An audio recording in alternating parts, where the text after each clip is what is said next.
हाय मैत्रिणींनो, मी Archana cook with Archana या चॅनलमध्ये तुमचे सर्वांचे मनापासून स्वागत करते। सर्वजणी कशा आहेत? मस्त आहेत ना? मस्तच राहा आणि सर्वजण माझ्या अशाच रेसिपी बघत राहा आणि मला सपोर्ट करा। आणि मला आज एक सांगावं वाटतंय की माझ्या चॅनलला खूप सपोर्ट मिळत आहे आणि तुमचं भरभरून प्रेम मिळत आहे, त्यामुळे धन्यवाद। चला मग आता आपण रेसिपीला सुरुवात करूया। आज बनवणार आहे साधा डाळ भात, जे आपण दररोजचं करतो। चला तर मग आता डाळ भाताला सुरुवात करूया। डाळ भात बनवण्यासाठी तुरीची डाळ आणि मुगाची डाळ घेतली आहे। 1 वाटी तुरीची डाळ आणि त्यासोबत छोटी वाटी अर्धी मुगाची डाळ घेतली आहे। ती आता मी स्वच्छ धुवून घेतलेली आहे आणि आपण कुकरच्या डब्याला लावणार आहोत। त्यामध्ये 1 ग्लास पाणी ओतून घेतलेले आहे। त्यामध्ये चिरून 1 टोमॅटो टाकून घेते आणि 4 ते 5 हिरव्या मिरच्या पण घालून घेते। हिरव्या मिरच्या अख्ख्या टाकून घ्यायच्या, त्याचे देठ काढून घ्यायचे। आता मी कुकरच्या डब्यामध्ये भात पण लावणार आहे। भात हा 1 वाटी घेतला आहे स्वच्छ धुवून आणि त्यामध्ये 1 ग्लास पाणी ओतून घेते। डाळ भाताला कुकर कसा लावायचा ते पण मी यामध्ये सांगितले आहे। आता 1 वाटी तांदूळ आहे, त्यामध्ये 1 ग्लास पाणी ओतून आणि चवीनुसार मीठ टाकून घेतले। आता आपण कुकर घेऊया, त्यामध्ये एक जाळी टाकून घेऊया आणि खालच्या साईडला 2 ग्लास पाणी घालून घेते। जाळीवर पाणी ओतल्याच्या नंतर खालच्या साईडला आपण डाळीचा डब्बा ठेवणार आहोत आणि त्यावर तांदळाचा डब्बा ठेवणार आहोत। असा व्यवस्थित डब्बे लावून त्याचे टोपण लावून घ्यायचे आणि कुकर गॅसवर ठेवून द्यायचा। कुकरला आपण डाळ भात लावला असल्यामुळे 3 ते 4 शिट्ट्या करून घ्यायच्या, म्हणजे डाळ शिजून जाते।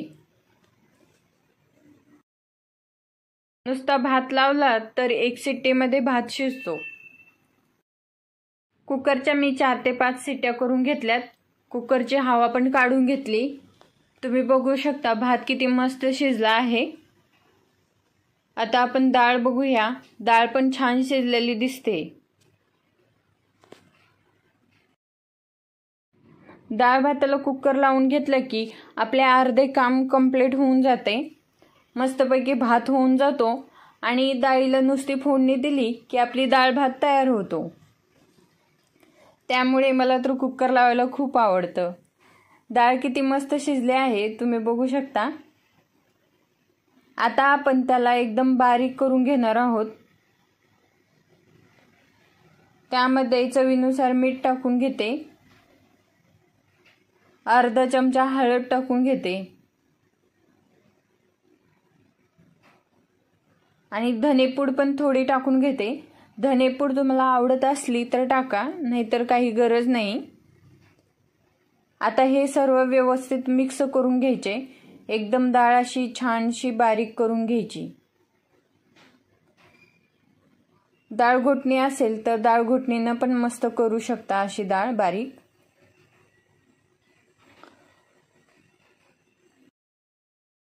मस्त अशी मेणासारखी डाळ शिजली आहे। आमच्याकडे असं म्हणतात, डाळ छान शिजली की मेणासारखी डाळ शिजली आहे। त्यामध्ये अर्धी वाटी पाणी ओतून घेतले आहे। तुम्हाला जर आणखीन पातळ करायचे असेल तर आणखीन पाणी ओतू शकता। आता मस्तपैकी या डाळीला फोडणी देऊन घेऊया। अशी डाळ ही आपल्या महाराष्ट्रात तर सर्वांच्या घरी केलीच जाते। इथे 1 माप तेल ओतून घेतले आहे कढईमध्ये। त्यामध्ये 1 चमचा मोहरी टाकून घेते,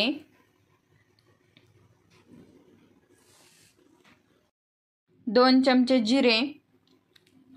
जिरे मी थोडेसे या डाळीमध्ये जास्त टाकते, तुम्हाला आवडीनुसार टाका। आता ठेसून घेतलेला लसूण टाकून घेते। मस्त असा कढीपत्ता पण टाकून घेऊ। छान कढीपत्ता तडतडला की त्यामध्ये आपण कोथिंबीर पण टाकून घेणार आहोत। लसणाला मस्तपैकी लाल होऊ द्यायचं। आणि मस्त डाळ ओतून घ्यायची। छान अशी फोडणी तयार झाली आहे। आता आपण त्यामध्ये डाळ टाकून घेऊया। तुम्ही बघू शकता किती सुंदर डाळ झाली आहे आणि सगळीकडे वास घमघमाट सुटलेला आहे डाळीचा। असं वाटत आहे लगेच डाळ भात घेऊन खायलाच चालू करावं। थोडंसं डब्यामध्ये अर्धी वाटी पाणी ओतून वरतून पाणी ओतून दिले आहे। थोडीशी उकळी मधल्यामध्ये फुटली की गॅस लगेच बंद करून घ्यायचा। ही डाळ कधीही जास्त अशी खळखळ उकळू द्यायची नाही, नाहीतर जिरे मोहरी डायरेक्ट खाली जातात।